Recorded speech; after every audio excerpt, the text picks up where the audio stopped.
Senga birodar mehri, vafosi, ixlosi bor bo'lgan bitta birodar yoningda turishi Allohning bergan katta marhamatlaridan. Yoningizda bitta birodar bor, mehri bor sizga, shafqati bor, ixlosi bor, vafosi bor, qalbi sizga nisbatan toza. O'shaqa oynadanchi bitta bo'lsa hayot zo'r bo'ladi.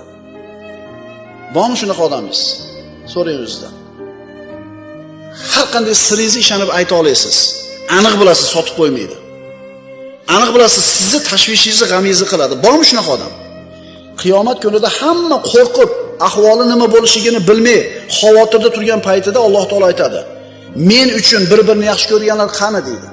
"Men uchun bir-birini yaxshi ko'rganlar qani?" Hech qanday soya bo'lmaydigan bugungi kunda o'zimni soyam bilan soyalantiraman deydi.